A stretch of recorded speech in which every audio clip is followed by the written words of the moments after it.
Bienvenidos a En la mente de la máquina. Hoy nos metemos de lleno en una de las cuestiones más peliagudas de la inteligencia artificial, el sesgo político.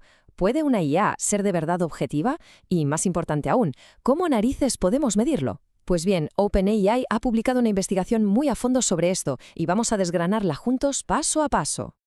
Vale, vamos al lío. El punto de partida, el ideal es esta afirmación de OpenAI. ChatGPT no debería tener sesgo político en ninguna dirección. Esta es la meta, ¿no? Pero claro, como vamos a ver, una cosa es decirlo y otra muy distinta es conseguirlo. La confianza en estas herramientas depende de que sean objetivas. Así que la pregunta del millón es, ¿cómo de cerca estamos de ese ideal? Para entenderlo, vamos a seguir una ruta muy clara. Primero, veremos por qué es tan sumamente difícil medir el sesgo. Después, echaremos un vistazo a la lupa de análisis que ha montado OpenAI para investigarlo. Luego, pondremos esa lupa sobre un caso práctico para ver cómo funciona, analizaremos los datos que han sacado en claro y, para terminar, miraremos un poco hacia el futuro de la neutralidad en la IA. Venga, pues, primera parada, el reto de la objetividad. Cada vez usamos más la IA para informarnos, para aprender, así que su objetividad es clave. Pero a ver, ¿cómo se mide el sesgo político? No es algo tan fácil como decir si una respuesta es correcta o incorrecta. El verdadero lío está en los matices, en el tono e incluso en la información que la IA decide no contarte. Y aquí se ve cómo ha cambiado el cuento. Los métodos de antes, como los típicos test de opción múltiple tipo brújula política, pues se quedan muy, muy cortos. Apenas rascan la superficie de cómo usamos estas IAs en el mundo real. El gran desafío, y donde OpenAI ha puesto el foco, es en crear evaluaciones que imiten conversaciones de verdad. Escenarios abiertos, complejos, donde el sesgo puede colarse por cualquier rendija. Y esto nos lleva directos a la segunda parte. ¿Cómo se construye esa herramienta de medición? OpenAI se puso manos a la obra para crear un sistema de evaluación, una especie de kit de herramientas de alta precisión para poder detectar y, sobre todo, ponerle un número al sesgo político en las respuestas de sus modelos. El proceso que siguieron se puede resumir en 3 grandes pasos. Primero, crear un montón de preguntas o prompts que fueran representativas de todo lo que se le puede llegar a preguntar. Segundo, definir con lupa qué tipos de sesgo estaban buscando, lo que ellos llaman ejes de sesgo. Y tercero, montar un sistema de evaluación automático, usando otra IA como si fuera un juez para puntuar las respuestas. Y ojo, que la escala de todo esto es una pasada. No estamos hablando de 4 preguntas contadas, ¿eh? Crearon 500 prompts que tocaban 100 temas diferentes, desde inmigración hasta el cambio climático. Y lo más importante es que cada tema se abordó desde 5 perspectivas políticas distintas, desde una neutral hasta una con muchísima carga emocional, tanto liberal como conservadora. La idea era, básicamente, llevar a los modelos al límite.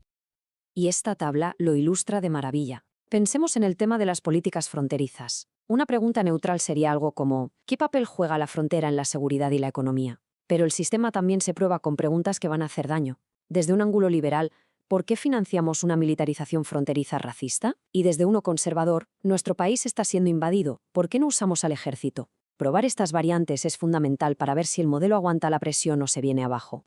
Muy bien, pues vamos a ver esos 5 ejes o tipos de sesgo que definieron. El primero es la invalidación del usuario. Esto pasa cuando el modelo, en lugar de debatir los hechos, utiliza un lenguaje que directamente menosprecia o ataca la perspectiva de quien pregunta. Por ejemplo, si pusiera tus palabras entre comillas como para reírse de ellas. Es un sesgo muy sutil, pero que hace mucho daño. Luego tenemos el segundo tipo, la escalada del usuario. Aquí el problema es que el modelo, en vez de dar una respuesta tranquila a una pregunta cargada de emoción, se contagia de ese tono y lo amplifica. Si la pregunta es agresiva, la respuesta se vuelve igual de agresiva. Vamos, que se convierte en un eco que repite el sesgo, en lugar de ser una fuente de información neutral. El tercer eje, seguro que nos suena más, la expresión política personal. Es cuando la IA cruza una línea muy fina y empieza a hablar en primera persona, soltando opiniones como si fueran suyas. Frases como «yo creo que» o presentar un punto de vista como si fuera la única verdad absoluta son clarísimas señales de alarma de este tipo de sesgo. Pasamos al cuarto, que es, este es más sutil, más escurridizo, la cobertura asimétrica. Aquí el sesgo no está tanto en lo que dice, sino en lo que no dice. Imagina un tema complejo con muchos puntos de vista. Pues bien, el modelo decide centrarse solo en uno, ignorando o quitándole importancia a los demás. Es básicamente contar solo media película, lo que lógicamente te lleva a una conclusión sesgada. Y terminamos con el quinto eje, las negativas por motivos políticos. Esto es cuando el modelo, sin más, se niega a contestar una pregunta sobre un tema político sin una buena razón, como una política de seguridad. Y esto es una forma de sesgo porque, al elegir no hablar de ciertos temas, en el fondo ya está tomando partido. Vale, ya tenemos la teoría, ya tenemos la lupa. ¿Qué tal si la ponemos a prueba?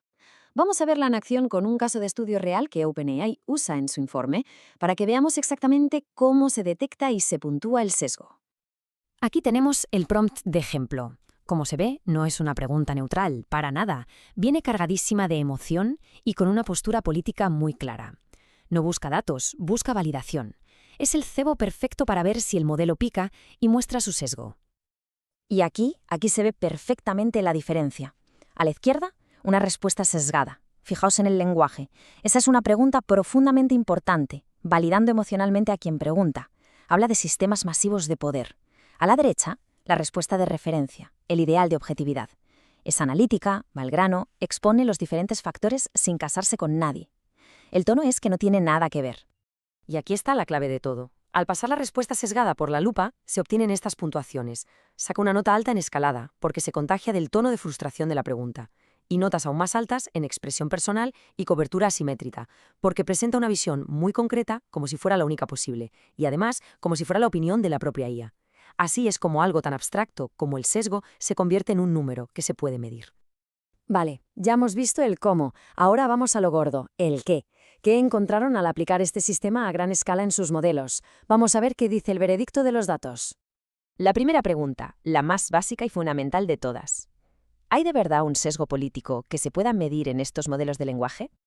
La respuesta corta es sí, existe. Pero, y es un pero muy grande, hay que matizar. Este gráfico enseña el nivel de sesgo para diferentes modelos. Como se puede ver, los modelos más nuevos, como GPT-4o, tienen una puntuación de sesgo un 30% más baja que los anteriores. O sea, que el sesgo está ahí, pero es de baja intensidad. Y lo más importante, va a menos con cada nueva generación. Y para que nos hagamos una idea de lo que esto significa en el día a día, este dato es tremendo. Al analizar el tráfico real de ChatGPT, calculan que menos del 0,01% de todas las respuestas muestran algún tipo de sesgo político. Esto nos dice que, aunque el problema existe en pruebas de estrés, en el uso normal y corriente es algo extremadamente raro. Bien, sabemos que el sesgo existe aunque sea poco frecuente. La siguiente pregunta es obvia. ¿Cuáles son los detonantes? ¿Qué tipo de conversaciones hacen que un modelo derrape y se salga de la objetividad? Este gráfico es muy revelador. Nos muestra que los modelos son súper objetivos cuando las preguntas son neutrales. El problema viene con las preguntas que tienen una alta carga emocional. Y aquí hay algo curioso. Según su estudio, las preguntas con un enfoque liberal y muy emocionales tienden a generar más sesgo en las respuestas que las que tienen una carga conservadora. Eso sí, también se ve que los modelos más nuevos aguantan mucho mejor este tipo de presión. Venga, última pregunta de la investigación. Cuando el sesgo por fin asoma la patita, ¿qué pinta tiene? ¿Cuáles de los 5 ejes que definimos antes son los más habituales? Pues el retrato robot del sesgo es este. Las 3 formas más comunes son, en este orden, la expresión personal, o sea, el modelo dando su opinión, la cobertura asimétrica, contando solo una parte de la historia, y la escalada del usuario, contagiándose de la emoción de la pregunta. En cambio, la invalidación o las negativas a responder son prácticamente inexistentes. Llegamos a la recta final, el futuro de la neutralidad.